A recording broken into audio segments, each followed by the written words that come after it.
이스라엘 사람들의 지혜를 모았다고 하는 탈무드에 이런 이야기가 있습니다. 옛날에 한 왕이 있었는데 그에게는 세 친구가 있었습니다. 하나는 아주 절친한 친구로서 하루도 만나지 않으면 견딜 수 없고 한 시간도 떠날 수 없는 그런 친구입니다. 또 하나는 보통 친구입니다. 만날 수도 있고 안 만날 수도 있는 그런 친구입니다.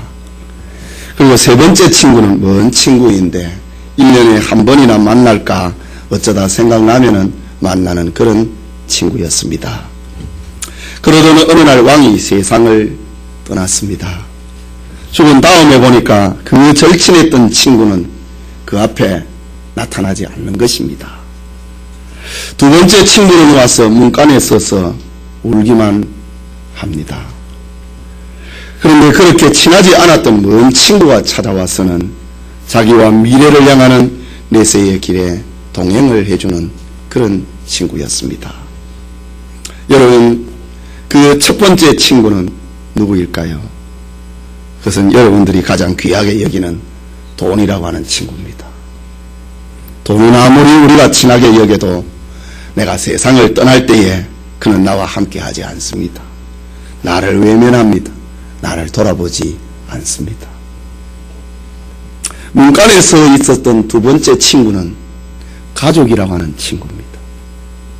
가족은 만나기도 하고 만나지 않지도 않은 친구 같지만은 내가 세상을 떠날 때에 문가에 서서 울기만 하는 그런 친구입니다.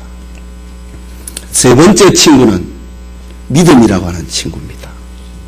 그는 별로 친하지 아니했는데 그러나 마지막 내 가는 길에 동행이 되어주는 진정한 친구입니다.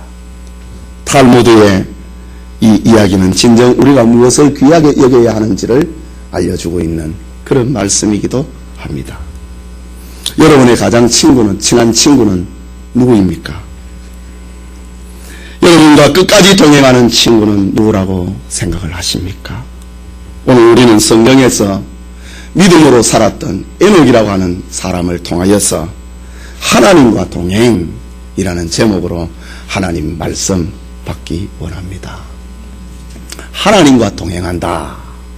이 말은 첫째로 변화된 에녹의 생애를 말해주는 것입니다. 창세기 5장은 인류의 조상 아담과 그 자손들의 족보 이야기입니다. 아담의 족보의 특징은 처음 인류는 우리의 시대와는 비교할 수 없을 정도로 장수했다는 것입니다. 예. 창세기 5장에 보면은 저들의 장수는 거의 900살, 1000년에 가까울 정도로 장수했습니다. 하지만 그들 역시 죽음은 막을 수가 없었습니다. 죄의 결과로 찾아온 죽음은 세상 만인의 것이 되었다고 하는 것을 알려줍니다. 죽음은 이렇게 끈질기고 죽음은 이렇게 무섭고 처절하게 사람들을 죽음으로 몰아가고 있다. 900년을 살아도 1000년을 살아도 죽었다 라는 것입니다. 하지만 인류의 처음 족보는 인간의 죽음으로 끝나지 않습니다. 나았다 라는 단어를 통하여서 생명운동이 계속되고 있음을 보여줍니다. 아담은 셋을 낳고 셋은 에노스를 낳고 에노스는 게난을 낳고 게난은 마할랄레를 낳고 이처럼 낳고 낳았다 라는 말이 반복되는 것이 창세기 5장의 족보 이야기이기도 합니다. 이 말은 죽음을 극복하기 위한 생명의 기나긴 역사가 시작이 되었다고 하는 것입니다. 하나님은 인간의 실패와 타락에도 불구하고 인류를 포기하지 않았다는 것입니다. 나았다. 범죄한 인류의 인생들을 하나님이 포기하지 않았다는 것입니다. 족보는 하나님께서 생명을 붙들고 계심을 보여주는 사건이기도 합니다. 결국 하나님은 인류의 조상 아담에게 약속한 대로 예수 그리스도를 통하여서 사망 권세를 깨뜨리고 죽음을 부활로 승화시키는 역사를 시작하고 계신 것이 창세기 5장의 족보 이야기입니다. 그런데 창세기 5장 21절에 오늘 우리가 읽은 이 말씀에 와서는 낳고 죽었다고 하는 인간의 법칙이 하나가 깨어져 버리고 맙니다. 아담의 7대 손이었던 에녹은 65세에 무두셀라를 낳았고, 무두셀라를 낳은 후 300년을 하나님과 동행하며 자녀를 낳았으며 그가 365세를 향수하였더라. 에녹이 하나님과 동행하더니 하나님이 그를 데려가심으로 세상에 있지 아니하였더라 라는 큰 사건입니다. 에녹이 65살에 무두셀라를 낳았고, 무두셀라를 낳고 난 다음에 300년을 자식을 낳고 하나님과 동행을 했는데 하나님이 데려가셨다. 죽음을 보지 않고 데려가셨다. 예수님이 이 세상에 재림을 하실 때에 성도들은 공중으로 들림을 받게 되는데 그 사건 하나를 창세기 5장에서 하나님께서 맛보기로 보여주고 있는 것입니다. 생존과 출생, 그리고 죽음이라고 하는 인생의 이야기가 한 사람 에녹에 와서 특별한 관심을 보여주고 있습니다. 인생은 살다가 죽는다. 그것이 끝이 아니다. 무언가 있다고 하는 것을 알려주고 있는 것입니다. 에녹은 65살에 무두셀라를 낳았습니다. 그리고 난 다음에 에녹의 삶은 하나님과 동행하는 것으로 바뀌었습니다. 오늘 본문이 그걸 말합니다. 무두셀라를 낳은 후 300년을 하나님과 동행하며 자녀를 낳았다. 그렇다면 무두셀라를 낳았을 때 에녹에게 무슨 일이 벌어졌는가 이 말입니다. 에녹의 삶을 바꾸어 놓은 사건이 무엇이었기에 무두셀라를 낳고 난 다음에 에녹은 하나님과 동행했다는 말일까?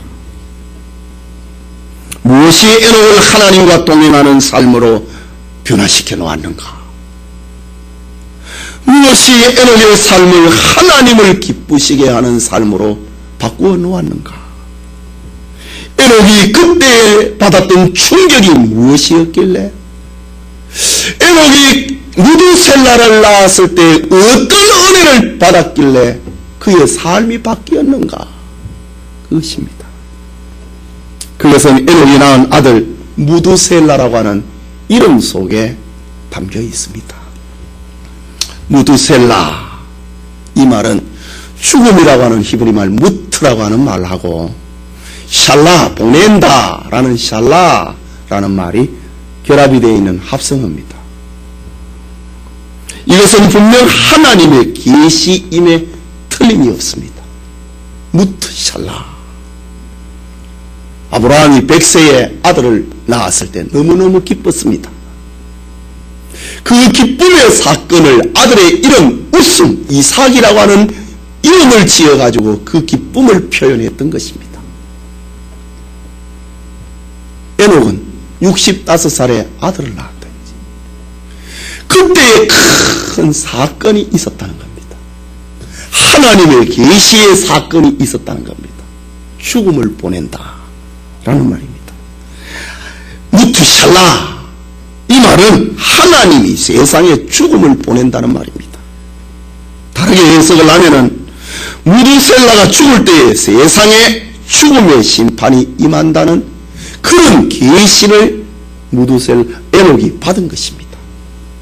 이 계시의 내용대로 무두셀라의 연수를 계산을 하면은 그가 죽던 해에 하나님의 진노인 홍수 심판이 이 세상에 쏟아져서 노아와 그 가족을 제외한 모든 코로 숨쉬는 동식물들은 다 심판을 받고 만 것입니다. 여러분, 하나님은 이 세상 종말에 대해서 얼마나 많은 선지자와 사도들을 통하여서 우리에게 알려주는지 모릅니다. 특별히 요한계시록에는 이 세상 종말에 대한 기록들로 가득 차 있습니다. 옛날에 온 세상을 덮어버린 홍수 심판 사건도 노아의 시대에 노아에게만 주어진 사건, 노아에게만 주어진 계시가 아니라는 말입니다. 무두셀라가 969살을 살았으니 홍수 심판 예언은 이미 1000년 전에, 홍수 심판 사건 1000년 전부터 하나님이 보내신 계시였습니다. 에녹의 시대부터 반복된 심판 계시가 홍수 심판입니다.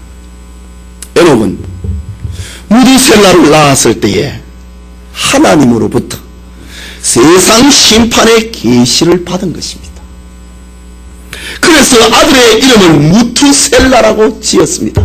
죽음을 보낸다. 그는 하나님과 동행할 수밖에 없는 삶을 살게 된 것이 바로 이것입니다. 에녹은 자기 아들의 무두셀라의 얼굴을 보고 그의 이름을 부를 때마다 하나님의 심판을 생각했던 것입니다. 무두셀라가 죽을 때에 세상에 죽음의 심판이 임한다. 이런 하나님의 계시는 에녹으로 하여금 하나님과 동행할 수밖에 없도록 만들었습니다. 에녹이 받은 하나님의 심판 계획은 그의 인격과 그의 삶을 바꾸어 놓았던 것입니다. 에녹이 열심히 해갖고 하나님하고 동행하고 하나님을 기쁘시게 한 것이 아닙니다. 하나님이 에녹에게 큰 심판 계시를 주니까 그것을 받은 에녹은 하나님과 동행하는 삶을 살 수밖에 없었다는 것입니다. 혹시 여러분 개인이나 가족의 심각한 질병에 대해서 의사와 상담을 한 적이 있습니까? 사망 선고를 받았는데 살 수 있다고 하는 방법이 있는 의사의 권고를 들었을 때 여러분은 어떻게 합니까? 그것을 마음에 새기고 생명의 길을 따라서 건강을 위해서 조심하고 또 조심할 것입니다. 바로 에녹은 하나님의 심판 계시에 그런 심정으로 살았다는 말입니다. 사망 선고를 받은 환자가 당신이 사는 길이 있다, 수술을 하면 산다 라고 했을 때 가만히 있는 환자가 어디에 있습니까? 내 수술을 해야지. 담배 피면 죽는다. 담배 끊어야지. 술 먹으면 당신 간이 망가진다. 이제 담배 피지 말아야지. 환자는 의사의 진단을 받으면 그걸 귀하게 여기고 그대로 삶을 살아가게 됩니다. 에녹이 하나님으로부터 무투셀라가 죽을 때에 죽음을 보낸다고 하는 그 계시의 음성 앞에 에녹은 하나님과 동행할 수밖에 없었습니다. 자기 삶을 고칠 수밖에 없었습니다. 에녹은 이렇게 하나님의 심판 계시에 의사로부터 치료의 길을 들었던 환자의 심정으로 그는 하나님과 동행하는 삶을 살았던 것입니다. 예배드리는 여러분은 예수 그리스도의 십자가 공로로 죄 용서함을 받은 것을 믿으십니까? 여러분이 예수님을 믿음으로 하나님의 자녀가 되고 구원받은 것을 믿으십니까? 예수님께서 우리의 그날 처소를 예비하기 위하여서 하늘로 가셨고 처소를 예비하고 난 다음에 다시 오신다고 하는 예수님의 말씀을 믿으십니까?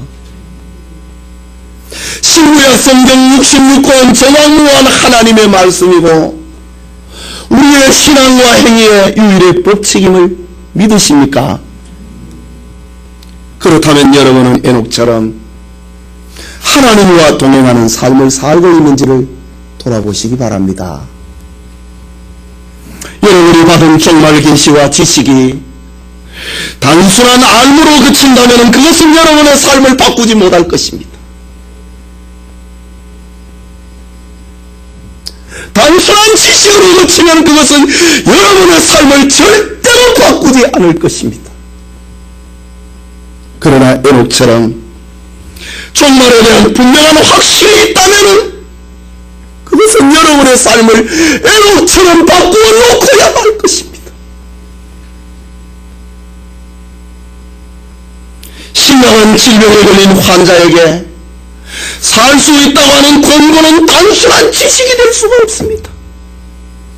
살 수 있다고 하는데 약을 먹어야지요. 살 수 있다고 하는데 수술을 받아야 되지요. 그 삶의 태도를 바꾸는 것처럼 의사의 진단과 처방은 환자의 삶을 바꾸어 놓고야만 하는 것입니다. 여러분이 에녹처럼 하나님의 말씀을 사실적으로 대할 때에 그 말씀이 여러분의 삶을 바꾸어 놓을 것입니다. 하나님의 말씀이 그 계시가 그 은혜가 여러분을 하나님과 동행하는 삶으로 바꾸어 놓고야 하는 것입니다.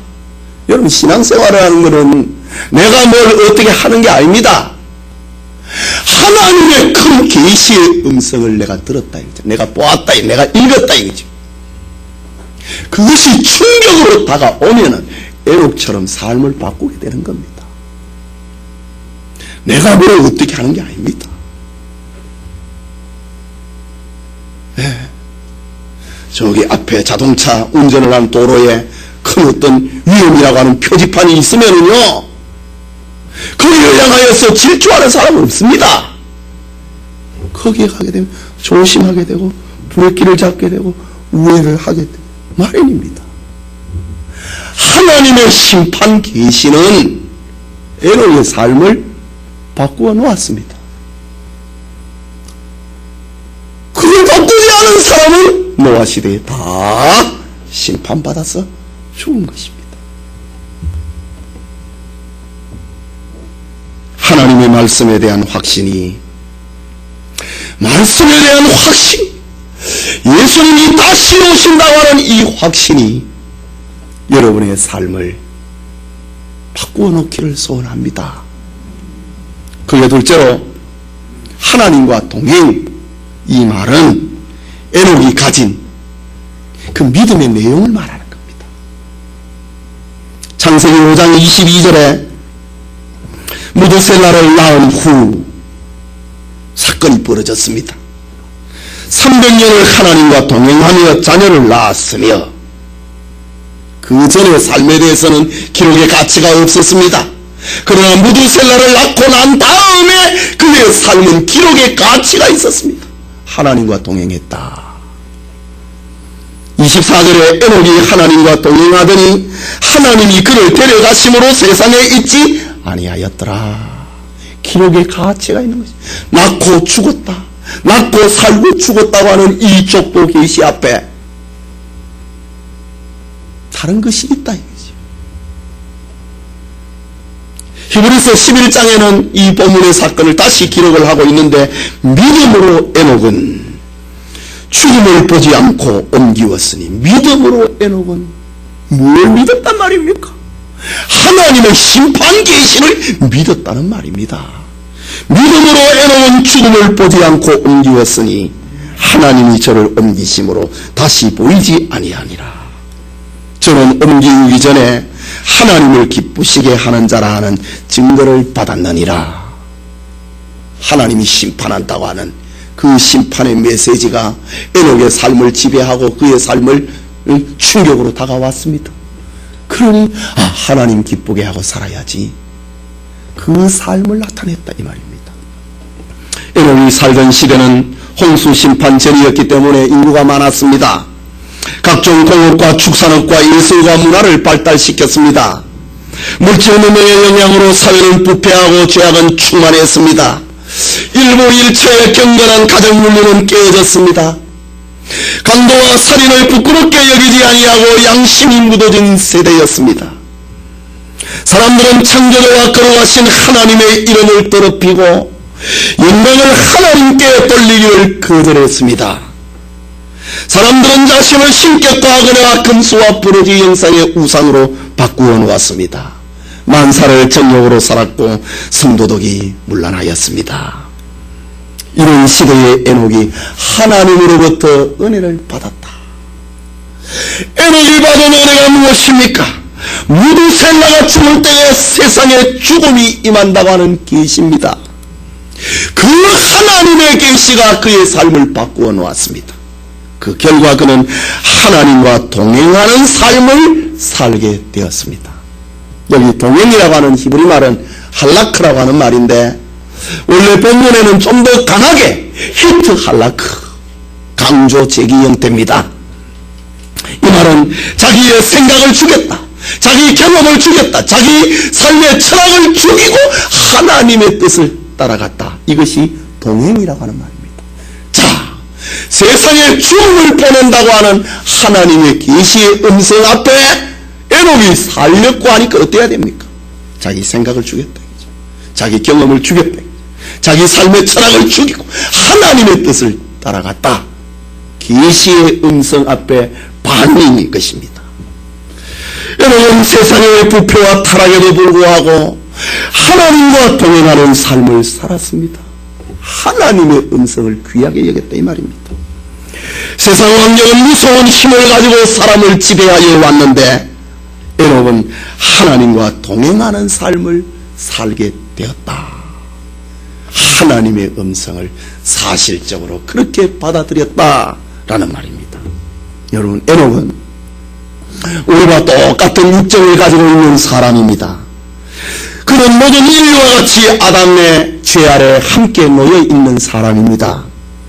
우리가 날 때부터 천성적으로 죄를 짓고 있듯이, 죄를 가지고 있듯이 에녹도 그런 성질을 가지고 있었습니다.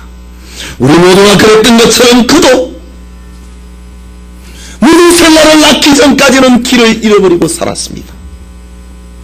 우리 모두가 다 사죄의 은혜가 필요한 것처럼 에녹도 사죄의 은혜가 필요한 사람이었습니다. 그런데 오늘 성경은 에녹이 하나님과 동행했다, 하나님을 기쁘시게 했다, 이것이 가능한 일이냐 이 말입니다. 여러분이 하나님과 동행한다, 하나님을 기쁘시게 했다, 이게 가능한 일이냐 이 말입니다. 만일 에녹이 특별한 은사와 재능을 가지고 하나님을 기쁘시게 했다면 우리는 포기해야 할 것입니다. 우리에게는 그런 특별한 은혜가 없기 때문입니다. 에녹이 우리가 생각할 수 없는 놀라운 지성을 가지고 하나님을 기쁘게 시게 했다면 우리는 포기해야 될 것입니다. 우리는 그런 뛰어난 지성을 가지고 있지 않기 때문입니다. 에녹이 어떤 기적의 역사를 이루어내므로 하나님과 동행하고 하나님을 기쁘시게 했다면 우리는 그렇게 할 수 없기 때문에 절망하고 말아야 될 것입니다. 그런데 성경은요, 에녹이 하나님을 기쁘시게 했다고 하는 그 말 앞에 어떤 지성을 가지고, 어떤 능력을 가지고, 어떤 부를 가지고, 어떤 기적을 행하는 능력을 가지고 하나님과 동행했다, 하나님을 기쁘시게 했다 라는 말을 쓰지 않고 히브리서 11장 5절에 보면 믿음으로 라고 했습니다. 그 믿음은 우리도 가지고 있는 거거든요. 믿음으로 에녹은 하나님을 기쁘시게 했다 라고 합니다. 우리도 이 믿음이 있으면 하나님과 동행을 하고 하나님을 기쁘시게 할 수 있다는 말입니다. 그렇다면 에녹이 가지고 있는 믿음이 무엇이겠습니까? 에녹이 가지고 있는 믿음이 무엇입니까? 그것은 하나님이 세상에 심판한다. 무두셀라가 죽을 때에 세상에 죽음을 보낸다라고 하는 겁니다. 여러분, 우리는 어디 무두셀라 정도의 계시를 받았습니까? 신구약 성경 66권에 가득 차 있는 계시를 받았습니다. 우리가 진정 하나님을 기쁘시게 하고 하나님과 동행하기를 원한다면 우리는 에녹처럼 자기가 죄인임을 고백해야 할 것입니다. 신랑한 환자가 살 수 있는 길을 처방받을 때처럼 우리는 순수하게 예수 그리스도를 나의 구주, 나의 하나님으로 받아들여야 할 것입니다. 어린아이처럼 단순한 믿음으로 시작해야 됩니다. 에녹의 믿음은 순수했습니다. 에녹의 믿음은 순수한 진리가 그의 마음속 깊이 파고 들어왔습니다. 에녹은 이르는 하나님의 심판에 대한 메시지를 사실 그대로 받아들였습니다. 생명과 구원에 대한 몸부림 살고 싶다. 그 믿음이 에녹을 하나님과 동행하는 삶으로 바꾸어 놓았던 것입니다. 그 믿음이 하나님을 기쁘시게 하는 삶으로 바꾸어 놓은 것입니다. 여러분, 그는 하나님에 관해서 막연하게 생각하는 사람이 아니었습니다. 그는 하나님에 관해 상상하는 사람도 아니었습니다. 그는 하나님에 대해 추상적으로 연구하는 사람도 아니었습니다. 그는 하나님의 말씀을 받았고 믿었고 그대로 살았던 것입니다. 성경을 보면은 하나님께서도 자신과 동행하는 사람에게 친구처럼 말씀하고 교제하시는 장면을 자주자주 봅니다. 홍수 심판이 임박하였을 때에 하나님은 자신과 동행하는 노아에게 방주를 예비하라고 친구처럼 말씀해 주셨습니다. 소돔과 고모라가 멸망을 받을 때에 하나님은 자신과 동행을 하는 아브라함에게 심판과 구원의 길을 말씀해 주셨습니다. 이스라엘의 멸망을 하나님은 자신과 동행하는 예레미야 선지자와 이사야 선지자에게 친구처럼 말씀해 주셨습니다. 이 세상 종말을 하나님은 선지자와 사도들을 통하여서 우리에게 말씀해 주셨습니다. 하나님은 슬픈 일뿐만이 아니라 즐거운 비밀도 말씀하십니다. 이삭의 출생을 아브라함에게 알려주었습니다. 사무엘의 출생을 한나에게 알려주었습니다. 예수님의 출생을 마리아에게 알려주었습니다. 이방 선교의 비전을 사도 바울에게 알려주었습니다. 이 세상 주님의 종말의 주님의 재림을 사도 요한에게 말씀해 주셨습니다. 에녹은 300년 동안 하나님과 동행했다. 하나님과 교제하면서 살았다는 말입니다. 에녹은 밤에 잠을 잔다고 해서 하나님과의 동행이 중단된 것이 아니었습니다. 300년 동안 동행을 하며 자식을 낳았다고 했는데 자식이 많아진다고 해서 하나님과의 교제가 약해진 것도 아니었습니다.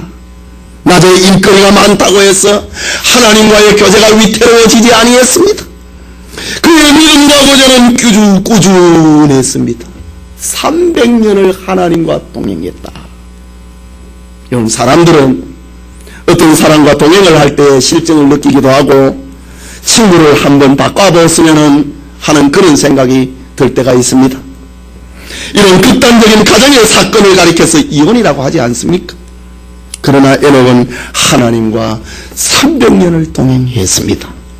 얼마나 좋았으면, 에녹은 얼마나 행복했으면, 에녹은 얼마나 하나님과 떨어지기 싫었으면 그렇게 기나긴 세월을 하나님과 동행했겠는가?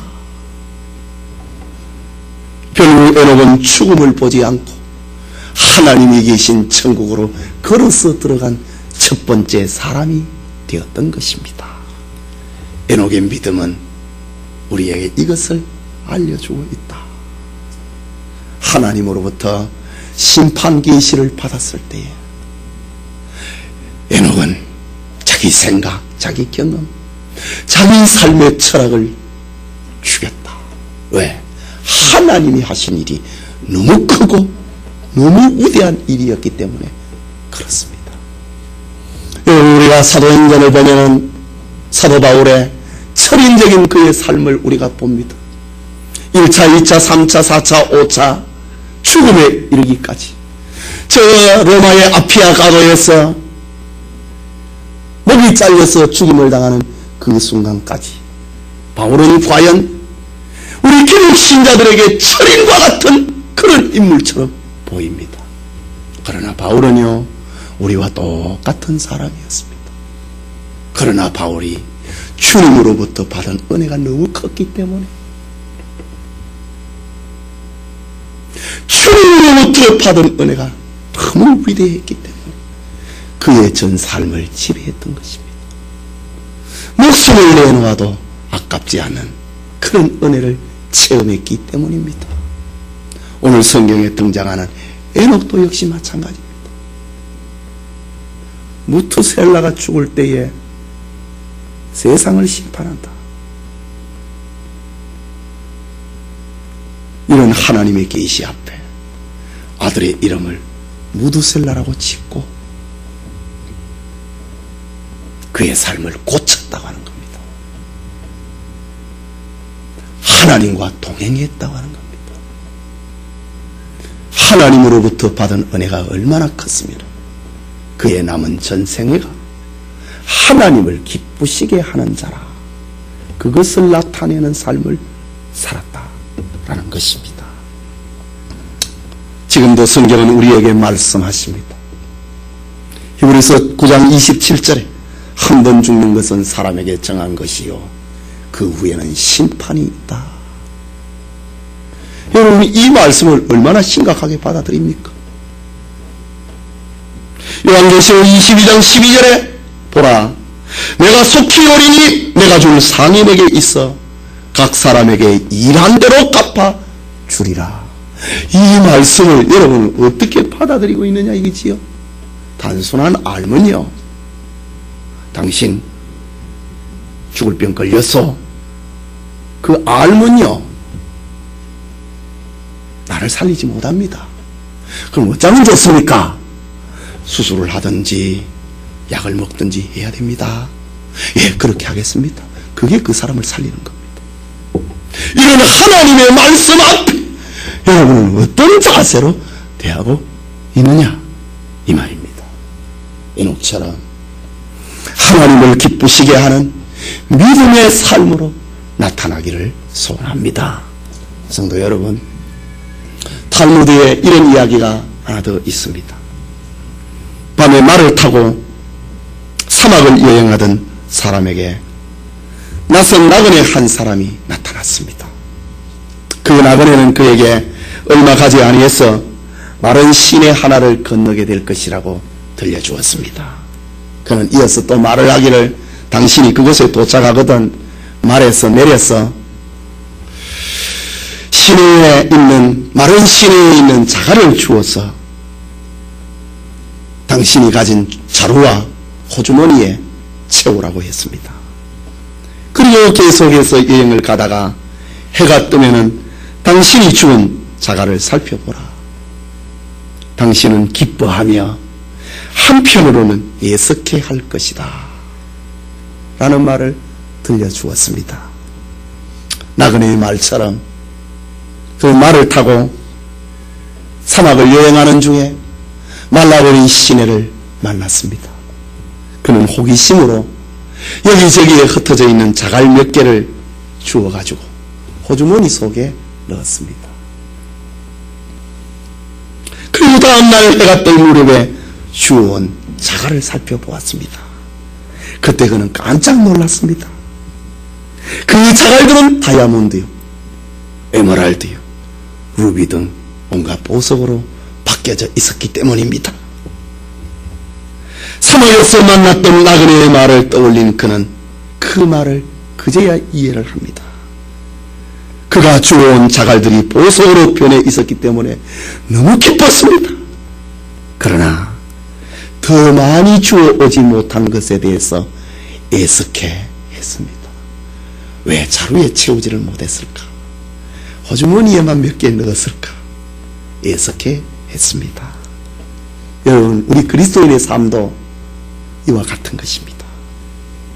찬란한 천국에 입성을 할 때에 우리는 정말 기뻐할 것입니다. 그러나 너무 많이 후회할 것입니다. 이유는 세상에서 하나님을 더 기쁘시게 하지 못한 삶 때문에, 세상에 사는 동안에 하나님과 더 동행하지 못했던 삶 때문에 우리는 후회하고 말 것입니다. 초대교회의 교부였던 어거스틴은 이런 말을 우리에게 들려주고 있습니다. 오 주여, 나는 당신의 품에 안기기 전까지는 참만족과 안식을 얻지 못하였나이다. 주님을 만나기까지 어거스틴은 이방 종교 마니교에 빠져가지고 그 인생을 허비해버리고 타락한 삶을 살고 결혼도 하기 전에 자식을 낳아서 사생활을 낳고 어머니의 눈물을 그렇게 빼게 만들고 어머니의 간섭이 심해서 저 카르타고에서 로마로 도망을 쳐버리고 이런 삶을 살았습니다. 그런데 로마에 가서 암브로스라고 하는 목사를 만났어. 그는 신자가 됩니다. 그때 그의 고백, 오 주여, 너는 당신의 품에 안기기까지는 참 만족과 안식을 얻지 못하였습니다. 이런 고백을 남겼습니다. 19세기의 유명한 전도자였던 D.L. 무디는 죽으면서 이런 말을 했습니다. 하나님의 영광을 바라보고 이것이 죽음이라고 하는 것인가? 내가 이 한날을 위하여 있었노라. 무디의 마지막 말입니다. 정말 멋지지 않습니까? 이것이 죽음이라는 것인가? 내가 이 한날을 위하여서 달려왔던가? 라는 말을 남기고 무디는 죽었습니다. 성도님, 하나님의 말씀에 대한 믿음은 여러분을 애롭처럼 하나님과 동행하는 사람으로 만들어 놓을 것입니다. 하나님의 말씀에 대한 확신은 여러분을 하나님을 기쁘시게 하는 사람으로 만들어 놓을 것입니다. 하나님의 말씀에 대한 어떤 자세, 어떤 태도를 여러분은 가지고 있는가? 2014년 연말을 보내는 우리 성도님들에게 믿음으로 하나님과 동행을 하는 축복이 있기를 소원합니다.